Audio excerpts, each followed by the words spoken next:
So we got the idea of Hockey Fights Cancer from the NHL. They do it every year in the month of November, and unfortunately we couldn't plan to do it fast enough for a home game in November, so we're doing it a couple days after the month. The inspiration for Hockey Fights Cancer kind of started, we had an event that was upcoming called Back to School Blade-a-thon, and when that got shut down, we really wanted to push for our next event. We knew we wanted to keep the funds going, and this was an idea we've had probably over 2 years now.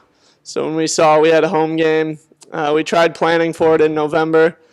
Couldn't really quite get all the logistics together, but we did by December 4th. As for the Men in Blades, we had an event called Back to School Blade-a-thon. It was supposed to take place in August and unfortunately got canceled with 3 days before the event. So this is a big bounce back for the Men in Blades. It was very tough when we heard the news that it was canceled, especially on such short notice. And Jake and I kind of sat down. We were a little dumbfounded on what to do. And I think the inspiration, we knew we needed something, mainly because the funds were there, the support was there. We didn't want to let that die out. Right now we have a goal for $10,000. Currently with the Back to School Blade-a-thon donations, we're sitting at almost $4,000.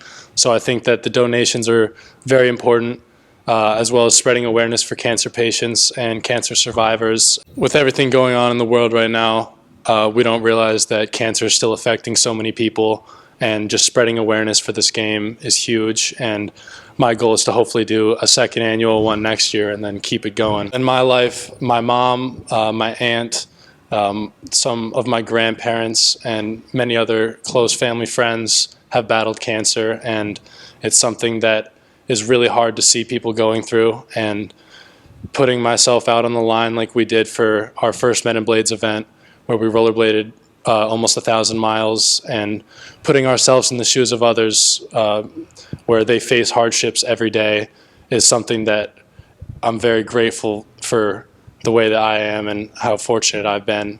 So giving back to the community and to those cancer patients means a ton to me. After UMass Boston, I plan to attend dental school for 4 years. I think that that career field gives me the sense of giving back as well. I would love to continue Men in Blades. I know Jake and I will stay in touch, so any way we can to keep the brand that we created going, I think for a great cause, it would be awesome. My goal after UMass Boston is hopefully to get into medical school. So far I've been really interested in oncology as well as sports orthopedics. So I guess wherever the road takes me, I'm determined to do it, and I want to learn every day and reach my full potential.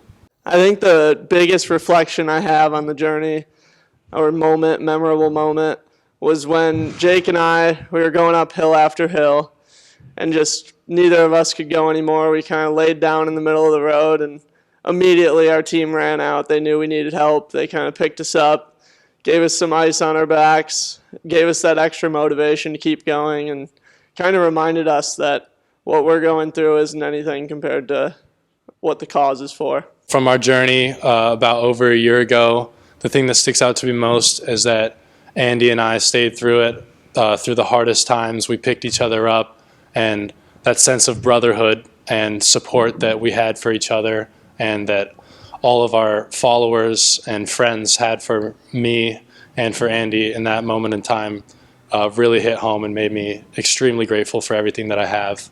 I'd say some notoriety for sure.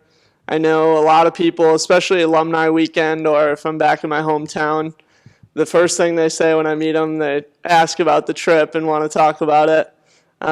It is a good feeling just to know that not only did they hear about it, they had to have known what we were doing it for, which is why we did it, to spread awareness.